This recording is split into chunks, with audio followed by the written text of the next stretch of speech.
Sveiki, mėlyje medicina.lt klausytojai. Su jumis sveikinuosi aš Viktorija.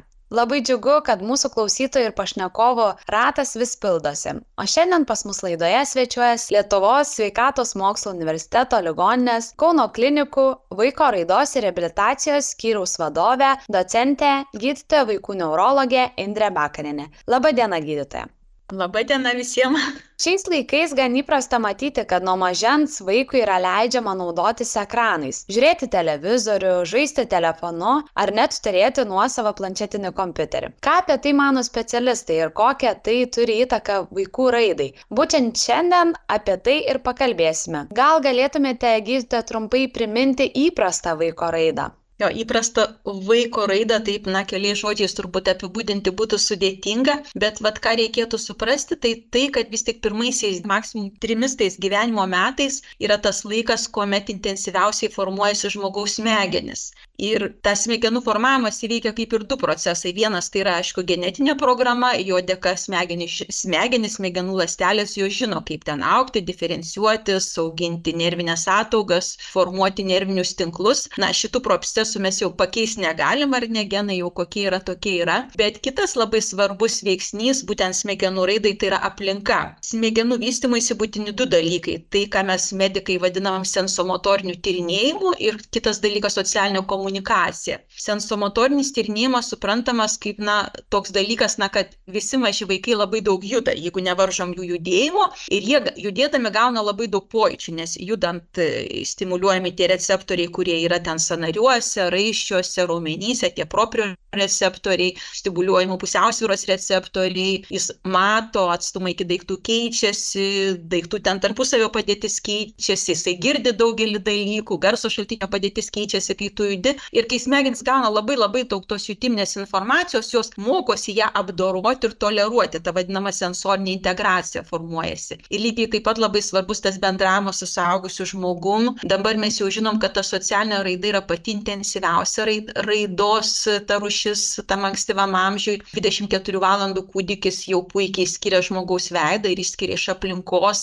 7 mėnesių amžiuje jau yra susiformavęs gimtosios kalbos garsų skirimas. Žodžiu, tos socialinės sritis labai sparčiai vystos ir kad jos vystytųsi reikalingas tas kontaktas su žmogum. Tai dėl ko specialistai nuogąstauja, kad iš tikrųjų tie ekranai įsiterpia tarsi tą normalią vaiko raidą, nes 1000 metų smegenys vystėsi nesant tokių dirgiklių, kurie yra gaunami iš ekrano. Ir ekranai, jeigu vaikas sėdi prie ekrano, tai iš tikrųjų ta sensorinė informacija, kuri gaunama, yra labai intensyvi, bet regimoji. Nėra tos įvairovės, kuri būtų vaikų judant ir tyriant aplinką. Ir lygiai taip pat nėra bendravimo su suaugusiais. Tai šito mes bijom. Turbūt ir įvardėjote, kad tikrai ekranai vadinamieji turi įtakos vaiko raidai ir truputį šiek tiek ir papasakojate, kaip tai veikia. Ir dažnai tenka girdėti apie autizmą, tačiau ekraninio autizmo terminas yra gan šviežias. Kuo tai skiriasi, kuo tai panašu, gal galite įvardyti?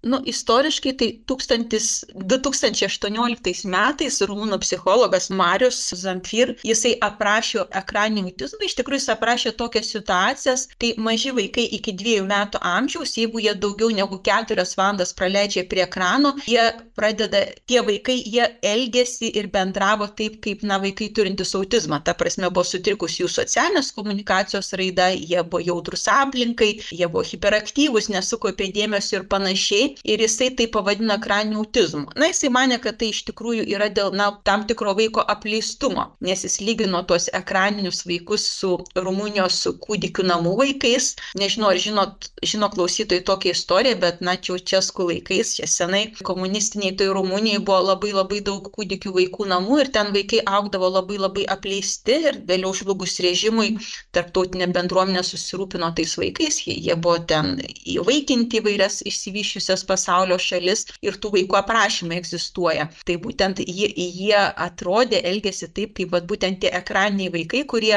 kaip ir neaugantis kūdikių namuose, turintis viską, bet, žodžiu, piknaudžiaujantis ekranais. Ir būtent tuomet jis ir iškėlė tą idėją, kad, yra toksai ekraninis autizmas. Reikia pasakyti, kad ta būtent idėja kartais vertinama kontroversiškai, nes dabar kiek teko perversti mokslinės literatūros, nes rengiau keletą pranešimų tą temą, vis tik tai daugelis ekspertų mano, kad autizmas yra autizmas, kad vienais atvejais autizmas sukelia daugiau genetinės priežastis, kitais atvejais galbūt sukelia arba prisideda prie tų genetinių priežasčių aplinkos veiksniai. Tų aplinkos veiksnių yra daug, yra vieni veiksniai, kurių mes galbūt pakeisti negalim, tarkim, neišnešiotumas ar ten galvos smegenų pažeidimas gimdymo metu, mamos endokrininės ligos, gal galim pakeisti, bet sudėtinga pakeisti. Ir yra dalykai, kuriuos mes galėtume pakeisti ir ten įvardinami 2 veiksniai. Tai būtent 0 ekrano laiko tuo metu, kai intensyviai vystosi smegenys, iki tų 2, galbūt 3 metų. Ir labai tokia atsakinga tėvystė, kad vaikui būtų užtikrinamas tas sensomotorinis tyrinėjimas, apie tai, ką kalbėjau, ir būtent bendravimas su vaiku. Tai turbūt gal galima ir įvardinti, kad ekraninis autizmas galėtų būti kaip autizmo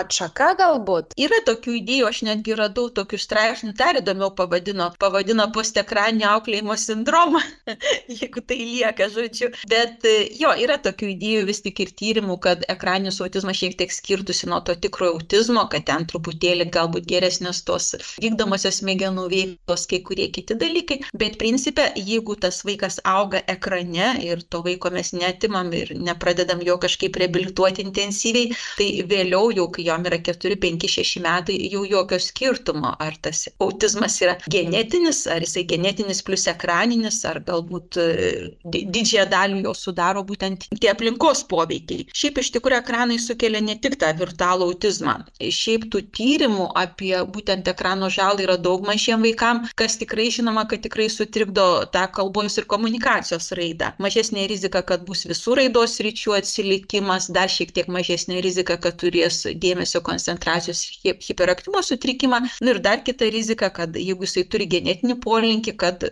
autizmui, tai galėtų tie ekranai sukelti autizmą arba tiesiog sustiprinti tą genetinį autizmą. Žodžiu, čia viskas taip yra ganėtinai sumalta ir painu, bet visiškai aišku, kad ekranai tikrai jokios naudos mažam vaikui iki 2-3 metų amžiaus neduoda. Galbūt duoda tėveliam, jiem ramiau tada. Tikrai įdomu, atrodo viskas persipinę ir kartu kažkokios tai atšakos yra. Norėtųsi paklausti, dar gal įvardijote, kad kažkokias tai turi būtent vaikų raidai ir emocijom, ekranai, dalykus, tai kaip gal galit šiek tiek plačiau paaiškinti, kaip tai veikia vaikų raidą, emocijas, gal tam tikrus specifinius simptomus, kaip tie vaikai elgiasi, kaip atpažinti tą sutrikimą galėtumėte įvardinti? Tai tie požymiai to, jeigu ekraninio autizmo apskritai yra, jie realiai tokie pat kaip autizmo, dėmesio nesukaupimas, kalbos raidos atsilikimas, žmonių toksai kaip ir nepastebėjimas, hiperaktyvumas, emocijų kontrolės stoka, pykčio priepuoliai ir panašus dalykai. Patys ekranai dabar taip jau vis skiriami tokie, kaip ir 3 dalykai, kaip veikia ekranai. Aišku, pirmiausia, jie užima tą vaiko laiką ir jam pritrūksta laiko prasmingoms vaikystės veikloms. Iš kitos pusės jie kartais užima ir tėvus ar ne tie ekranai, nes dažniausiai visa šeima sėdi prie ekrano ir tuomet tėvam nebelieka laiko bendrauti su vaikais. Ir dabar 3 dalykas, kuris yra atrastas, kad iš tikrųjų tie ekranai ir tiesiogiai veikia bręstančias smegenis ir būtent jie stimuliuoja, skatina vystytis tas smegenų sritis, kurios atsako už regimąjį suvokimą, bet nesusijusi su bendravimu. Ir jeigu galvos smegenyse kažkas yra labai stimuliuojama, reiškia,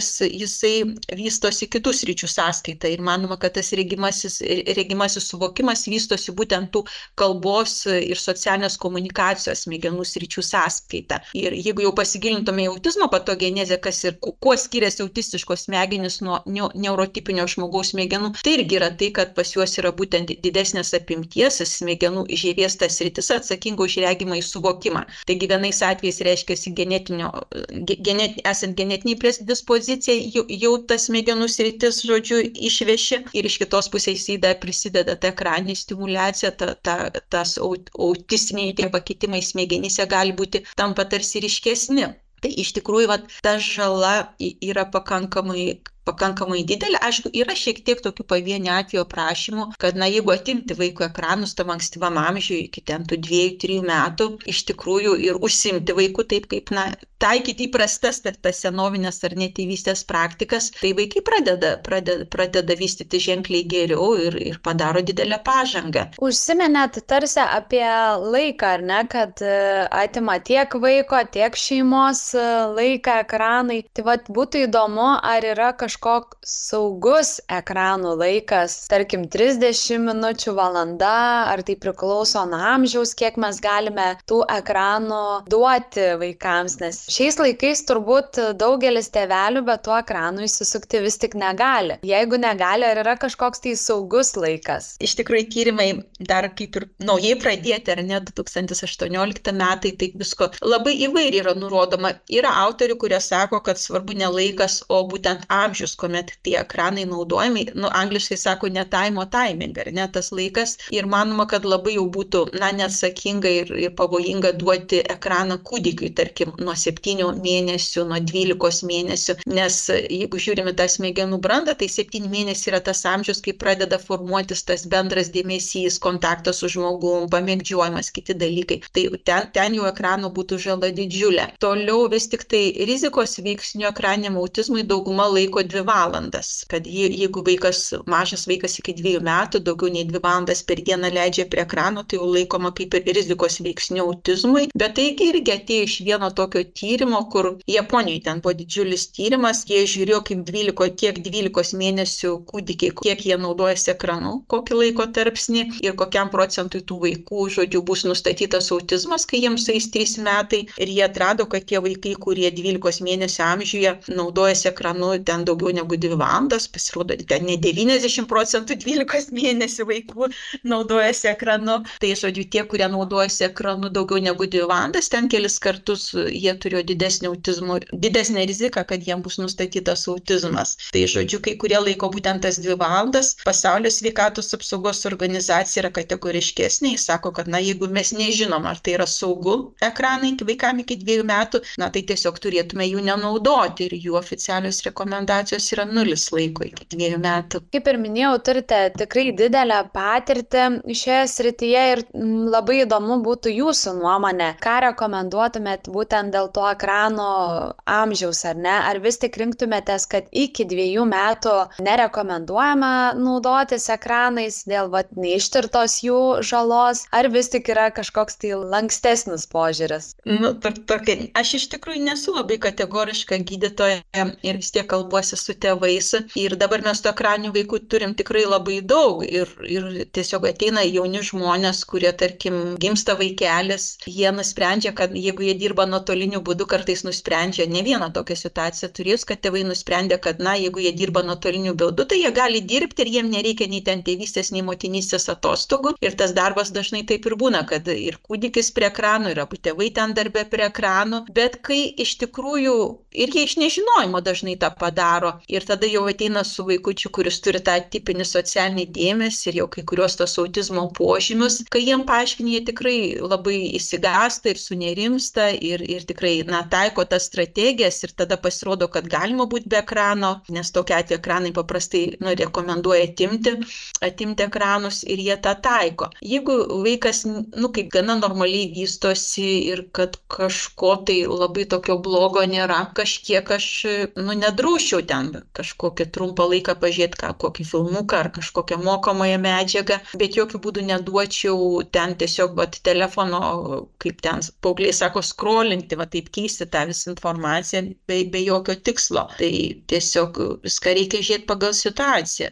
Tiem, kurie sako, kad neįmanoma gyventi be ekrano, tai visada primenu ir paklausiu, kaip juos mamos augino, kaip mūsų močiutės augino vaikus, nebuvo nei ekrano, nei sauskelnių, nei automatinius skaldiklius ir blių robotų ir visą kitą, bet žmonės kažkaip užaugindavo vaikus be ekranų. Tai čia požiūrį reikalas turbūt. Užsiminėte, kad tikrai turite daug tokių pacientų. Įdomu, ar pastebėjote, kad ekraninio autizmo pasireiškimas padidėjo būtent pandemijos metu? Aš negalėčiau pasakyti iš tikrųjų dėl to, kad turbūt, mano praktikų autizmo visą laiką daugėja. Pacientų, kurie kreipiasi dėl autizmo, jų daugėja, kreipiasi vis su jaunesniais pirminiais vaikais, kai dar tik stebimi tie pirmieji požymiai ir tų diagnozės dar negali parašyti. Tiesiog galbūt dėl to, kad aš tokioj vietoj dirbu, tai sunku įvertinti iš tikrųjų. Jo yra tiek, kiek sugebam priimti. Tai atrodo, kad skaičius, ar ne, vis tik stabilus išlieka. Ne, Lietuvoje vaikų, kuriem nustatoma autizmo diagnozė, vis tik skaičius auga. Jis dabar nepamenu per kurį laiką, bet išaugęs iki 3 kartus. Dabar Lietuvoje autizmas nustatomas, jeigu higienos centro duomenimis vienam iš 128 vaikų, užsienio šalyse dabar maždaug kai kur jau siekia 3-4%. Tai dar turim kur, kaip sakyti, augti. Nėra jokių priežasčių manyti, kad pas mus jo turėtų būti mažiau. Tikrai taip, nes Lietuva taip pat irgi auga ir technologijose, o kartu auga ir mūsų mažieji. Turbūt tai taip ir gaunasi. Labai įdomu, užsiminėte apie tėvelius, kurie jau taiko kažkokias tai priemonės gydyti, ar kaip čia įsireikšti, suvaldyti sutrikimą. Tai vat būtų toks klausimas, ar galima tą ekraninį autizmą išgydyti, kokios priemonės naudojamos, ar vis tik kažkaip tik sušvelninti simptomus galima? Yra aprašyti atvejai, kad jeigu labai anksti, tarkim, ten iki 2-3 metų susiėmus ir pradėjus taikyti, bendrauti su vaiku, žaisti su vaiku, sudaryti jam sąlygas judėti ir tyrinėti aplinką, kad tikrai ta raida labai gali dramatiškai pagerėti ir būna, kaip ir normali. Kitais atvejais, vėlgi, mums kartais iš tikrųjų sunku atrinkti, ar čia yra tas ekraninis autizmas, ar čia genetika plus ekranai, nes realybė ta, kad ir esant ir tam genetiniam autizmui, jeigu tu anksti pradedi taikyti intervencijas, irgi tu gauni tikrai pakankamai gerą pakankamai gali gauti neblogą rezultatą. Tai iš tikrųjų, kokios tos gydymo priemonės yra siūlomas, aišku, tas ekrano atėmimas, kartais staigiai atimti tu jo negali dėl ten tų visų isterinių dalykų, tai bent jau laipsniškai nutraukti ir sumažinti tuos ekranus, visada siūlom tos ekraninius vaikus leisti darželį, ten ekranų nėra ir vaikai susimama ir taip pat tėvam užsiimti su vaiku. Vakariečiai siūlytų tas pozityvios tėvystės programas, arba tas, kurios skirtos įprastiniai populiacijai, arba tas, kurios jau yra modifikuotos ir skirtos autizmą turinčių vaikų tėvams. Mūsų dabar centre ir mano tokia yra vizija, kad mes pradėsim taikyti būtent tą PACT vadinamą terapiją, angliškai Pediatric Communication Therapy, reiškia socialinės komunikacijos ugdymo programa, jinai būtent remiasi tėvų mokymu, kaip suprasti vaiką, kaip su juo bendrauti, kaip įtraukti bendrą žaidimą, kaip skatinti kalbos raidą, tikrai labai tokia įdomi ir puikiai programa, bet vėl pradėjus taikyti susiduriau su keistais dalykais, nes dalis tėvų vis tik tai atsisako, net nemokamai siūlom, tarkim, gydymą autizmui ar ekraniniam autizmui, nes ten esmė ta, kad turi su vaiku dirbti tėvai ir žaisti pusvalandį per dieną. Buvo tikrai ne vienas žmogus, kuris pasakė, kad tai yra per didelis krūvis šeimai žaisti pusvalandį su vaiku per dieną. Tai čia jau atskiro tyrimo reikėtų Lietuvoje, kad pasižiūrėti, kiek iš tikrųjų, kokios dabar yra šiuolaikinės vaikų auginimo praktikos. Tarsi užsiminėt, kad yra prevencinės ar ne priemonės, galbūt nenaudoti tuo ekranu iki tam tikro laiko. Tai visgi gal gali trumpai priminti, kaip to išvengti reikėtų. Kokios yra prevencijos priemonės? Kaip nekeista, bet mūsų močiutės ir protėviai jas tikrai žinojo, nes tarkim tie vadinami socialiniai žaidimai, virų košė, kuku, jie tai yra pirmasis socialinės komunikacijos ugdymas. Liaudės žaidimai, tarkim, jurgelį meistrelį, ar ne, jeigu pamenat, žaisdavomės visi darželėje tokį žaidimą. Ten visa autizmo turbūt terapija sudėta, pastebėti kitą žmogų, pamėgdžioti judesius, judėti tarp kitų, išlaukti savo eilės.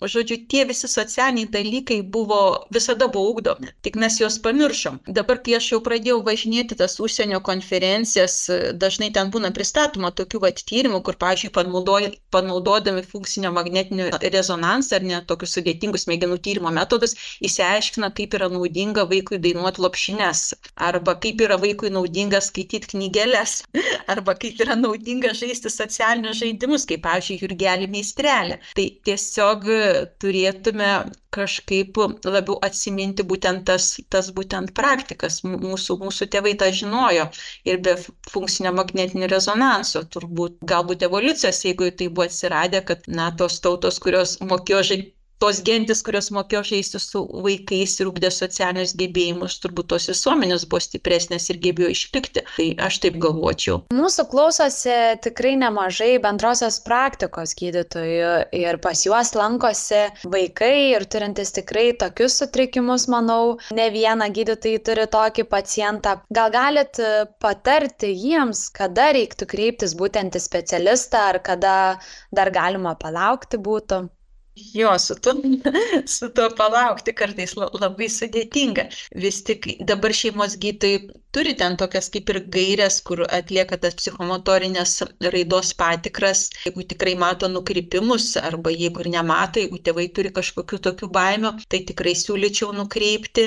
Dabar ateity galbūt, čia dabar per projektus galvom, kad bus įdiegtas Lietuvoje tas amžiaus tarpsnių klausimynas, tai būtų tokia rimtesnė metodika, kur būtų galima įvertinti vaikų raidos sutrikimo riziką. Realiai siūlyčiau, niekada nepasiduoti tai tokiai, toks yra kartais mitas, kad vaikas nesiunčiamas dėl, tarkim, kalbos raidos sutrikimo, sako, ten palaukim iki 3 metų, iki 4 metų, iki 5 metų, kai pasiunčia 5 metų, tai kol pralaukia eilės jau ir mokykla ateina.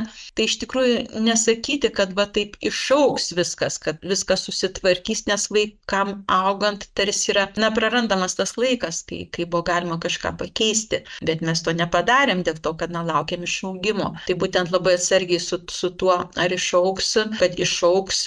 Aišku, yra kitas dalykas, egzistuoja tie vėlyvieji, tarkim, kalbėtojai, kurių ta kalbėjimo raida vėluoja, bet tuomet turi visos kitos raidos sritys vystytis gerai, tuomet galima tikėtis, kad iki 3 metų ten vaikas pradės kalbėti. Vėl toks vienas iš mitų.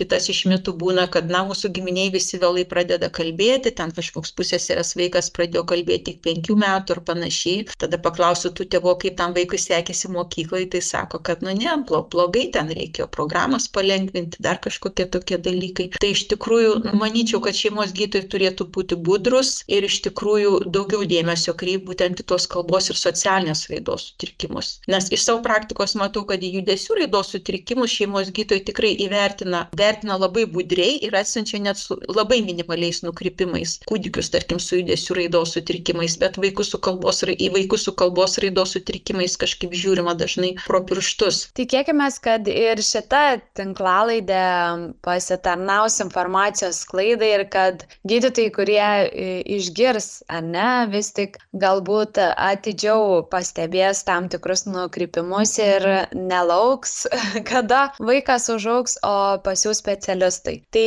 Gita labai daug papasakojot apie būtent ekraninį autizmą apskritai, taip pat priminėt apie žaidimus, kad vis tik jų nereikėtų, kad ir pačių paprasčiausių pamiršti auginant vaikus. Bet norėčiau dar paprašyti, gal galite trumpai apibendrinti temą.